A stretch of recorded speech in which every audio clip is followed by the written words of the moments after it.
So Ravi, thank you very much for making time to share your insights into the future of leadership. But thank you very much, Nick. It's great to have you on the show, Ravi. And before we walk into the future, can you please tell us a little bit about your background? Where did you grow up? I was born in Durban, just outside Durban in KZN. And I grew up there, went to school there until I went to university in Cape Town. And Ravi, what was your dream career when you grew up? My dream career was to be an astronaut, actually. I saw it as the perfect combination of science, engineering, skill, and bravery. And I loved the ideas of solving problems that are associated with doing things that have never been done before and taking full advantage of the possibilities of science, technology, and imagination. And Ravi, who inspired you in your early days? Two names come to mind. The first one would be my granddad. He was a first generation South African, born literally in a sugarcane plantation, formally educated only to what today would be grade 4. But he set himself the widest horizons, teaching himself accounting and bookkeeping, and ending up setting up his own financial planning practice. And then my mum, who has taken that forward and built a career for herself in the financial planning industry through hard work and a never-ending quest for self-improvement. And I think I find them both to be highly inspirational, always have. Now, Ravi, you're leading a very impressive career. You are the group CTO at one of South Africa's largest financial services firms, Momentum.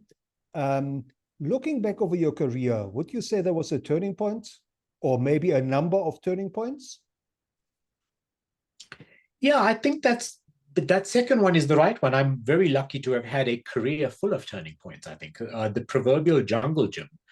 And I've been fortunate enough to have worked for and with fantastic leaders who have coached and guided, and most importantly, offered me opportunities and roles in which I could succeed in so that the next opportunities opened up. And one of the best pieces of advice that I was given is always try and do the best you can in the role that you currently have, because that is the most surefire way to ensure that new opportunities, even opportunities that you would have never thought, would then open up for you on the back of that performance.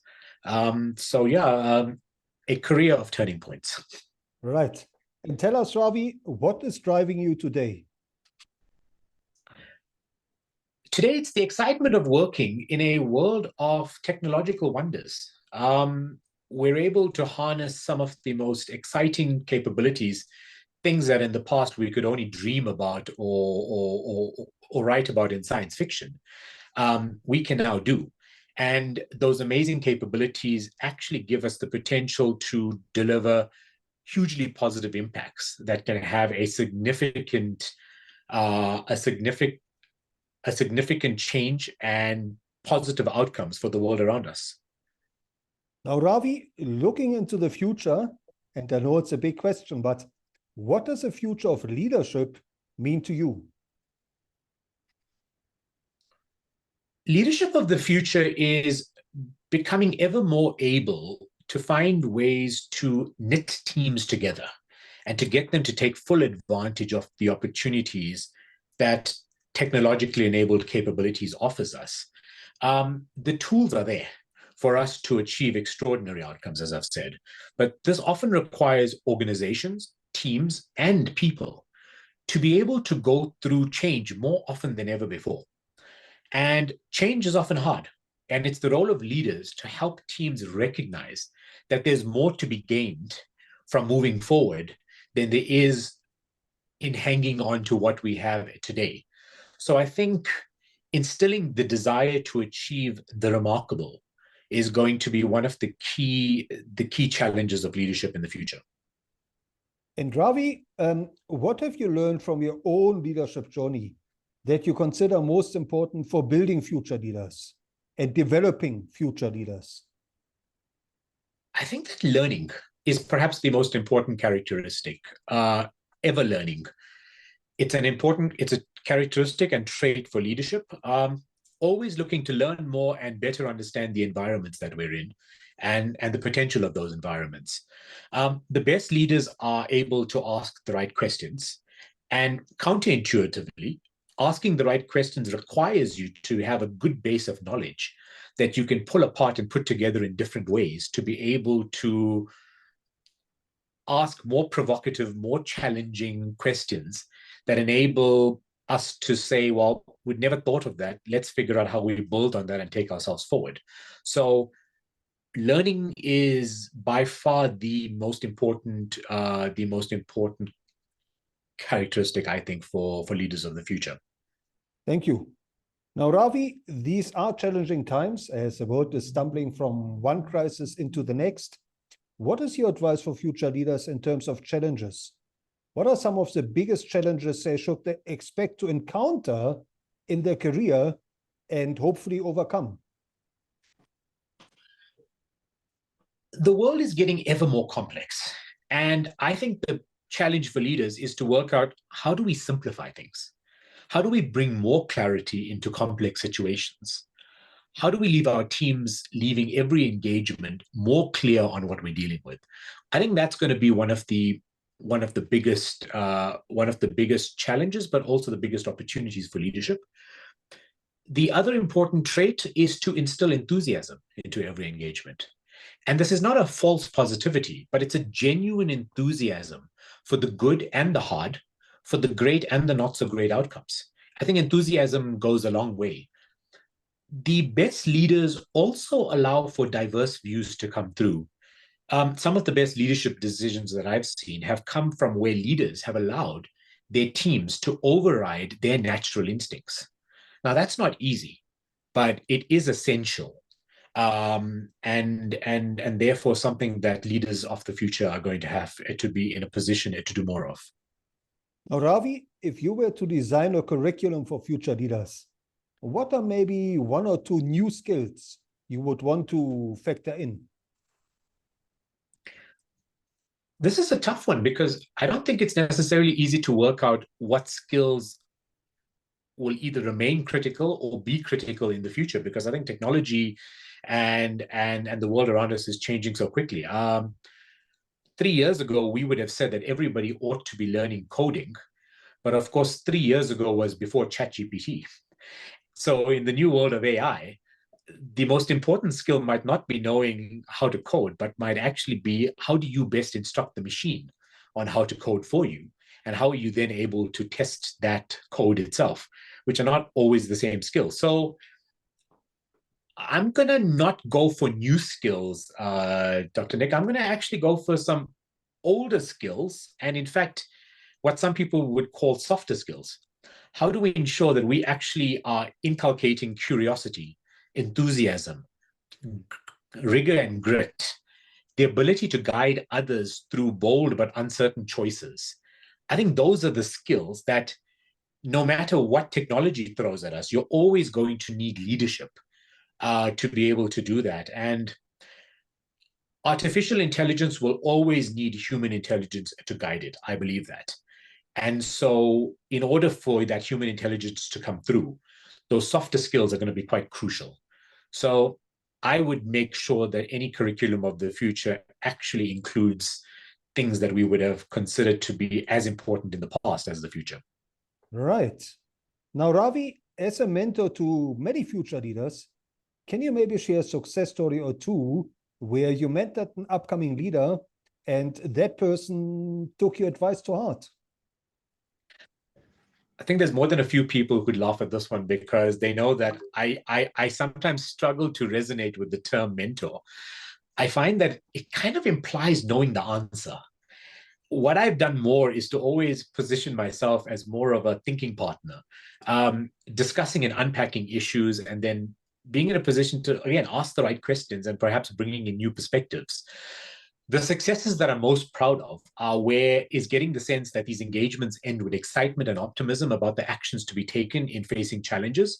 And it's been a joy to see individuals being able to take the advice, mold it into applicable action, and then use it for themselves to actually succeed. Somebody who I actually rely on in this has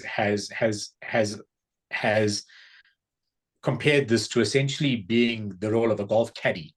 You're not actually the person who's going to play the shot, but you can offer a lot of advice based on your experience of the course. So I've always found that to be useful. And the best part about this thought partnering is that it's a two-way street. I most often come out of it feeling more equipped myself and inspired to deal with the challenges that I face. So it's one of those things where you give and yet you also receive. Right. And Ravi, looking back over your own leadership journey, are there any role models of leadership that you encountered and maybe worked with that you would recommend future leaders should learn from? Look, there are a lot to choose from, both those who I've worked with, but also those who I've read about. I find it useful to study the actions and thinking of leaders from all spheres: business, sports, politics, history. You can always find useful examples and thinking, I think, that can apply in different scenarios. If pushed, I would say Andy Grove, the former CEO of Intel, stands out to me as a role model that I often kind of look to his writings. He represents everything that I aspire to: hardworking, thoughtful, skilled, a lifelong learner, somebody who was considered to almost be a philosopher of management and strategy in terms of how he codified his experiences and his thinking in terms of guides. I've read his book, Only the Paranoid Survive, at least once a year for the last decade, and it never fails to offer something different each time. My last reading of it earlier this year, I loved. It highlighted something that I'd never picked up in exactly the same way before, but it highlighted how leaders need to be bold and clear about why they're taking an action. You may end up being wrong, but you should never be confused. And I love that. And that's exactly it. It's around being very clear, and in the way he positions that, it enables you to really think differently about the kind of challenges we face, even though he's writing about challenges that faced in the 1980s and 90s in the world of technology. So yeah, Andy Grove would probably stand out to me as somebody that I commonly look to and to learn from. Thank you. Now, Ravi, how can our listeners connect with you, and where should they follow you? Probably best LinkedIn. Love connecting with people, love chatting with people there, and it's a great way to make connections where you can then get face to face in front of somebody for a cup of coffee. So that would probably be the best place. Great. And last but not least, Ravi, what is your advice for the millions of learners out there who are looking to finish school, to start a career? What are maybe one or two success principles that they should keep in mind? We're in a world of ever-changing strategic inflection points. Leaders need to be able to guide people, teams, and organizations through the peaks and the troughs of these. So I would hope that the importance of learning, asking the right questions, being enthusiastic about the opportunities to lead, and always seeking to simplify. I would hope that those would stand out. And a phrase that I turn to daily is, attitudes are contagious. So make sure that yours is worth catching. Absolutely. So Ravi, thank you so much for making time to share your insights and your wisdom into the future of leadership, and reminding us that we attract what we project. Thank you very much. Really enjoyed the conversation.